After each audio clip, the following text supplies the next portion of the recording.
నన్ను చంపేసి నువ్వు ఇక్కడి నుంచి తప్పించుకోలేవు. ఎవ్రీ 5 minutes 2 యాడ్స్ ప్లే చేయాలి. లైవ్ ని దానికి తగ్గట్టుగా స్టాకర్ చేసుకోవాలి. Okay. And ticket tape ads ఎన్ని వచ్చినా వద్దనుకో. అన్నిటిని తీసుకోవాలి, అన్నిటిని స్క్రోల్ చేయాలి. బ్యాంక్ నుంచి ఒక ఎక్స్క్లూజివ్ వీడియో పంపించారు మ్యామ్. ఆనర్. ఏటీవీకి మాత్రమే దొరికిన యువర్ బ్యాంక్ దోపిడీదారుడి ప్రత్యేక వీడియోని ఇప్పుడు చూద్దాం. నమస్కారం. కమిషనర్ మీతో మాట్లాడింది నేను విన్నాను. Yes, he's right. Bank is just not a business, service కూడా. నేను ఒక సంఘటన చెప్తాను. కమిషనర్ చెప్పింది కరెక్టో కాదో తెలుసుకుందాం.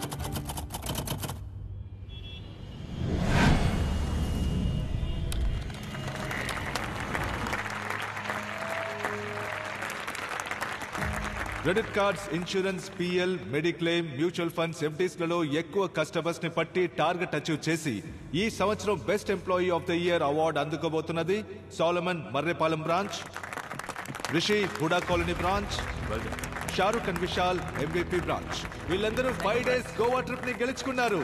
Give them a big hand. మిగతా వాళ్ళు కూడా వీళ్ళలాగే అన్ని ప్రొడక్ట్స్ లోనూ టార్గెట్ ని అచీవ్ చేయాలి. సార్, చాలా మంది క్రెడిట్ కార్డు వద్దంటున్నారు సార్. టార్గెట్ అచీవ్ చేయడం కష్టంగా ఉంది. మురళీధర్ బాబు, కస్టమర్లను బోన్ పెట్టి పట్టాలి. బోన్ మాత్రమే పెడితే ఎలుక పడదు. అందులో ఎండు చేప పెట్టాలి. ఎండి చేప? నీ అన్నదమ్ములైన నిన్ను నమ్మి 50 రోజులకు వడ్డీ లేకుండా నీకు అప్పిస్తారా? మా బ్యాంక్ ఇస్తుంది అని చెప్పు. క్రెడిట్ కార్డు తీసుకోండి సార్, అవసరం వస్తే వాడుకోండి, లేదా ఓ మూల పడేసి ఉంచండి చెప్పు. తప్పకుండా తీసుకుంటారు. 50 రోజుల్లో డబ్బు తిరిగి కట్టకపోతే 36% వడ్డీ, వడ్డీకి వడ్డీ, అప్పు 3 నెలల్లో డబుల్ అవుతుంది. ఇవన్నీ చెప్పొద్దా సార్?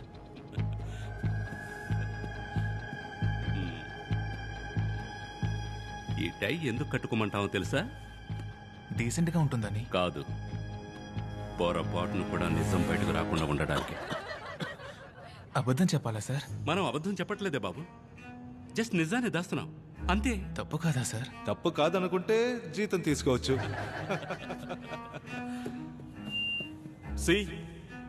నువ్వు చేస్తే నీ కుటుంబాన్ని ఎవరు కాపాడతారు? ఇన్సూరెన్స్ చేయమని మనం అడుగుతున్నప్పుడు ఇంకొక మనిషి వచ్చి కాపాడతాడనే పరిస్థితి వచ్చేంత వరకు మనం ఇన్సూరెన్స్ ని విక్రయించవచ్చు. డబ్బులు లేకపోతే కుక్కలు కూడా నిన్ను పట్టించుకోవనే పరిస్థితి ఉన్నంత వరకు loan, debit card, credit card అన్నిటినీ విక్రయించవచ్చు. All the best. ప్రేమ్, ఆ కుర్రాన్ని వేరే ప్రోడక్ట్ కి మార్చు. అందులోనూ పర్ఫార్మెన్స్ లేకపోతే తీసేయి. Yes sir. Goa trip, incentives, gift coupons అని బోల్డ్ అని ఈసోప్స్ ఆఫర్ చేయి. అప్పుడే మనం టార్గెట్ రీచ్ అవ్వగలం. Done sir. టార్గెట్ టార్గెట్ అని చావ కొడుతున్నారు.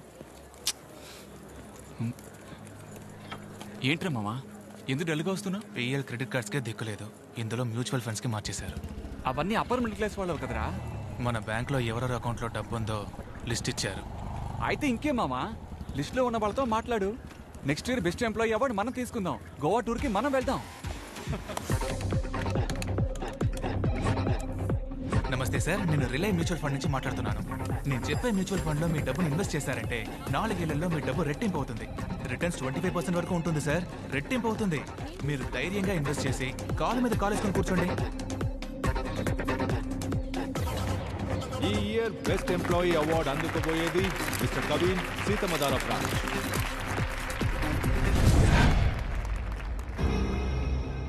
బ్యాంకులు అధిక అప్పులిచ్చి దివాళా తీసే పరిస్థితిలో ఉండగా యువర్ బ్యాంక్ రిలై మ్యూచువల్ ఫండ్ సంస్థ దివాళా తీసినట్టు ప్రకటించారు. 5 లక్షల కోట్ల ప్రజల 25,000 కోట్ల రూపాయల పరిస్థితి ఏంటి? సిబిఐ విచారణ ఆరంభం. న్యూస్ లో ఏదేదో చెప్తున్నారేంటయ్యా? ఏమయ్యా, నిన్ను నమ్మే కదయ్యా డబ్బు పెట్టాను. నేను మీ బిడ్డలంటోడిని, నన్ను నమ్మి వెయ్యండి అని చెప్పావు కదా.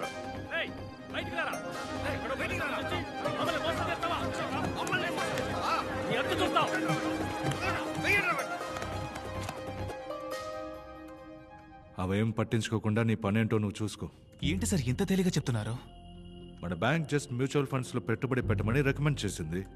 మ్యూచువల్ ఫండ్స్ వాడు షేర్ మార్కెట్ లో పెట్టాడు, లాస్ అయింది. మనమేం చేయగలం? వెళ్ళు బాబు, నీకు ఇవన్నీ అర్థం కావు. అర్థమయ్యేలా చెప్పండి సార్, లేదా పోలీసుల దగ్గరికి వెళ్తాను. నువ్వు అందరి దగ్గర సంతకాలు తీసుకున్న పేపర్స్ లో కంపెనీ నష్టపోతే డబ్బు తిరిగి రాదని రాస్తుంది. అది చదివి చూపించావా? అయితే ముందు నిన్నే లోపలికి తోయాల్సి వస్తుంది. 5 లక్షల మంది డబ్బు, 25,000 కోట్లు లాస్. ఇదంతా ఎలా జరిగిందని వెళ్ళి జనానికి చెప్తే అర్థం కాలేదని పోతూ ఉంటారు.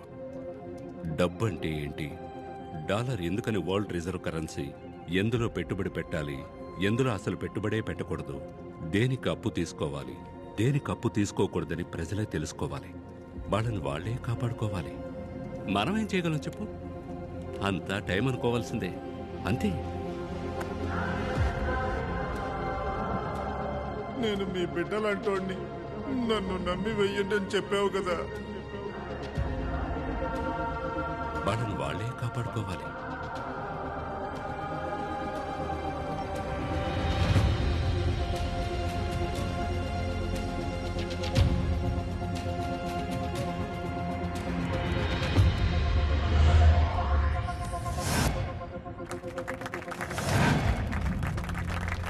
Welcome Krish. Thank you Sam.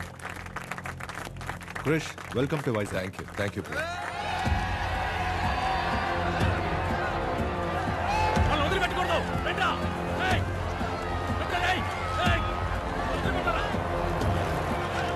Sir, కొన్ని వేల మంది కత్తులు, కర్రలు, పెట్రోల్ క్యాన్లు తీసుకొని మన బ్యాంకును చుట్టుముట్టేశారు సార్. పోలీసులు వచ్చే వరకు అప్పుడు కష్టమేమో సార్.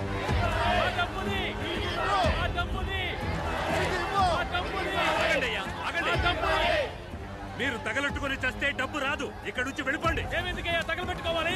మేమేం తప్పు చేశాం? ఈ పెట్రోలు మిమ్మల్ని తగలబెట్టడానికే. మీరు మర్యాదగా మా డబ్బు తిరిగి ఇవ్వకపోతే మొత్తం బిల్డింగ్ నే తగలబెట్టేస్తాం. ప్రేమ్, నేను వైజాగ్ వస్తున్న విషయం పబ్లిక్ కి ఎలా తెలిసింది? తెలీదు క్రిష్. నేనే చెప్పాను.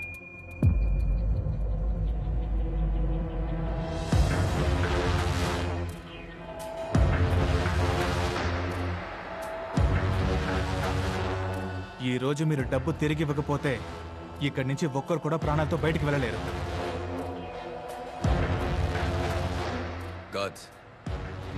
పోలీసు వచ్చే వరకు అందరూ లోపలికి వెళ్ళి సేఫ్ గా ఉండండి. వెళ్ళండి.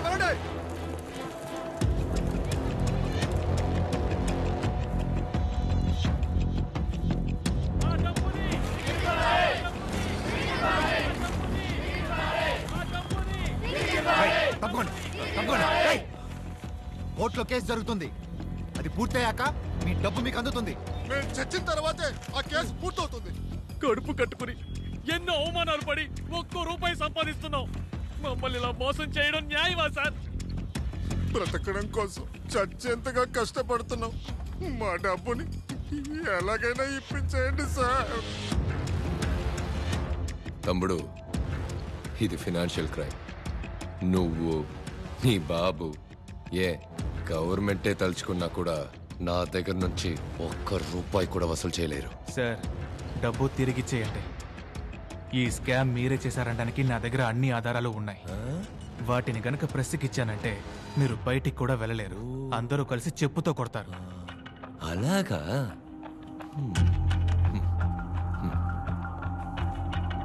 కొన్ని సంవత్సరాలకు ముందు ఒక క్రికెట్ టీం ఫ్రాడ్ చేసిందని బ్యాన్ చేశారు. జ్ఞాపకం ఉందా? దానికి దీనికి ఏంటి సార్ కనెక్షన్? ఉంది. ఆ క్రికెట్ టీం కొన్ని సంవత్సరాల తర్వాత మళ్ళీ ఆడడానికి వచ్చింది. అప్పుడు న్యాయంగా ప్రజలు ఏం చేసి ఉండాలి? మీ మీద మేము పెట్టుకున్న నమ్మకానికి ద్రోహం చేశారు, క్రికెట్కి కళంకం తెచ్చిపెట్టారని వాళ్లే రివర్స్ అయి ఉండాలి, తిట్టుండాలి. కానీ ప్రజలేం చేశారు? పాపం ఎన్నో గంటలు క్యూల నుంచుని బ్లాక్లో ఎన్నో వేలిచ్చి టికెట్లు కొన్నారు. పోరాడి పోలీసుల దగ్గర తన్నులు తిన్నారు. ఈ టీం కోసం ప్రాణాలు కూడా ఇస్తామన్నారు. దీని నుంచి ఏం అర్థమవుతుంది? పబ్లిక్కి మంచిది, చెడ్డది, మంచోడు, చెడ్డోడు వీటి గురించి ఏ దిగులు లేదు. అదే విధంగా వాళ్ళు నన్ను మర్చిపోతారు. నేను మోసం చేయడానికి రెడీ అవుతాను, ప్రజలు మోసపోవడానికి రెడీ అవుతారు. పబ్లిక్కి వాళ్ళని ఎంటర్టైన్ చేసేవాడే లీడర్, వాళ్ళని ఎంటర్టైన్ చేసేవాడే స్టార్. సలహాలు ఇచ్చేవాడు కాదు, నీలాగా నీతి న్యాయం మాట్లాడేవాడు కాదు. మనస్సాక్షి లేకుండా మాట్లాడకండి సార్. డబ్బు తమ్ముడు, డబ్బు. ఒక అబద్ధాన్ని ప్రజలు నమ్మారంటే దాన్ని వ్యాపారస్తులు ఉత్పత్తి చేయడం మొదలు పెడతారు. నన్నేం చేయమంటావు? నేను వ్యాపారస్తుడినే. ప్రజల్ని నిజాన్ని వెతకమను, మంచి వాళ్ళని సెలెక్ట్ చేయమను. అంతవరకు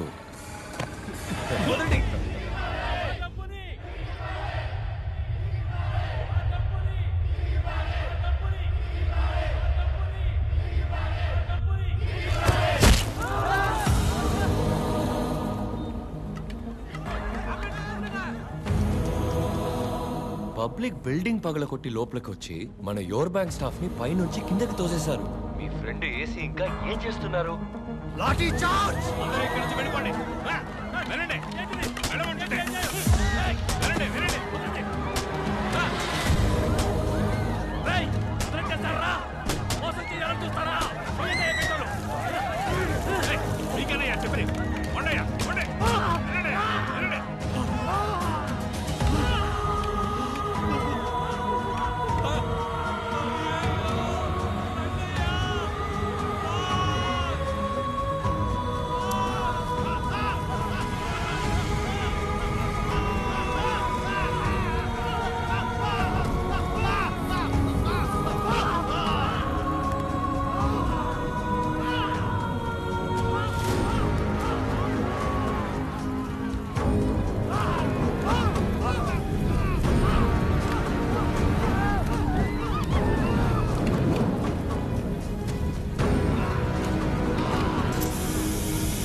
కొనూపిరితో ఉన్నాడు సార్. నొక్కేమంటారా? చేయవేకు. ఎవిడెన్స్ ప్రాణం పోయేంత వరకు రౌండ్స్లో ఉండు.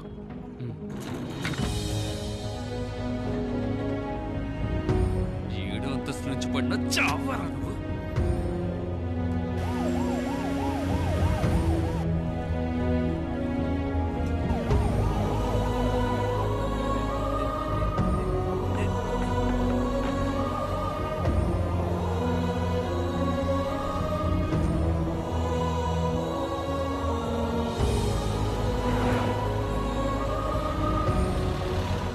గంట సేపు నేను తిరుగుతున్నా, ఇంకా పోలా.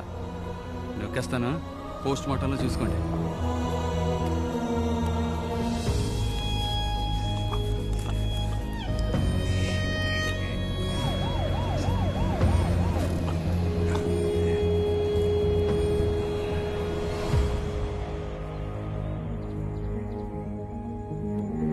నేనేసి మాట్లాడుతున్నాను. మీ అబ్బాయి కెవిన్ ఆఫీస్ మేడ మీద నుంచి ఆత్మహత్య చేసుకున్నాడు.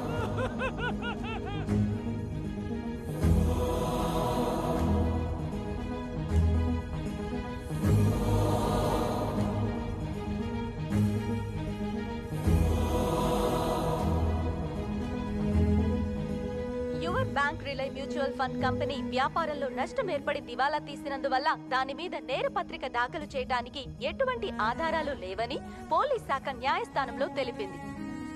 బడుగు వర్గాల నుంచి మొదటిగా చదివి ఉద్యోగానికి వెళ్ళాడని సంతోషపడ్డాను. ఆడిని చంపేశారు. మనం ఏమీ చేయలేకపోతున్నావే. మనం ఏం చేయగలం చెప్పు? మన దగ్గర డబ్బు లేదే, బలం లేదే. కొట్టినా చంపినా దేవుడా కాపాడు కాపాడు అని గోడు పెట్టుకుంటాం, కానీ రావడం లేదే.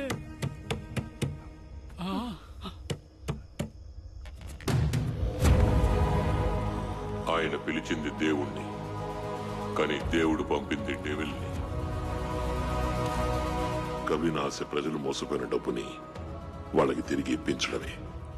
సో ఆ 25,000 కోట్లు ఎక్కడున్నాయని చైర్మన్ ని లైవ్ గా ఎంక్వైరీ చేయడం. కమిషనర్ సార్, ప్రెస్ తో పాటు ఆంటోనీని కూడా లోపలికి పంపించండి. ప్రెస్ వాళ్ళని లోపలికి రమ్మని డిమాండ్ చేస్తున్నాడు. నీ డిమాండ్ ఏంటి? 2 న్యూస్ ఛానల్స్ అన్ని లాస్లో నడుస్తున్నాయ్యా. వానర్లు వేరే గత్యంతరం లేక రన్ చేస్తున్నారు. సగం ఓకే లిక్విడ్. సరే ట్రై చేస్తా మరి. ఏంటి సార్ 1,00,000 అడుగుతున్నాడు, మీరు ఒప్పేసుకున్నారు? ప్రభా ఒకడేం చేస్తున్నావు నువ్వు? అడిగితే సీనియర్ అని కథలు చెప్తావు. నిన్నొచ్చిన అబ్బాయి బెస్ట్ ఎంప్లాయీ అవార్డు తీసుకోబోతున్నాడు. 1000 రూపాయలు ఇంక్రిమెంట్ కూడా. అక్కడ ఎవరి వెనక తిరుగుతున్నావు? ఓ మెయిన్ సోర్స్తో మాట్లాడుతున్నాను madam. Life time live opportunity. కానీ 10 లక్షల రూపాయలు లిక్విడ్గా అడుగుతున్నాడు. బిలో ద బెల్ట్ దిగి ఎంతో ప్రయత్నించాను, అస్సలు తగ్గట్లేదు మేడం. ఓకే చెప్పు, ఇచ్చి పంపిస్తాను. Okay madam. నీ 1000 రూపాయల ఇంక్రిమెంట్తో నేను 4 గీసుకోనా? Bloody fool. హయ్యర్ పోస్టులు మొత్తం అంతటా ఇలాంటి మేధావుల్ని వెతికి మరీ తీసుకొచ్చి కూర్చోబెడుతున్నారు. చావని ప్రజలు చావని. నేను కొన్నాళ్ల వరకు ఏ హయ్యర్ పోస్ట్కి వెళ్ళాలనుకోవట్లేదు. ఏంట్రా లుక్, 1000 రూపాయల ఇంక్రిమెంట్, 10 ఏళ్ళ లిక్విడ్ వస్తుంది, తీసుకుని ఉంచు. అయినా మనిషికి ఇంత స్వార్థం ఎందుకు సార్? అదా బెస్ట్ ఎంప్లాయీ. స్వార్థంగా ఉన్నందువల్లే వాడు అసలు మనిషి అయ్యాడు.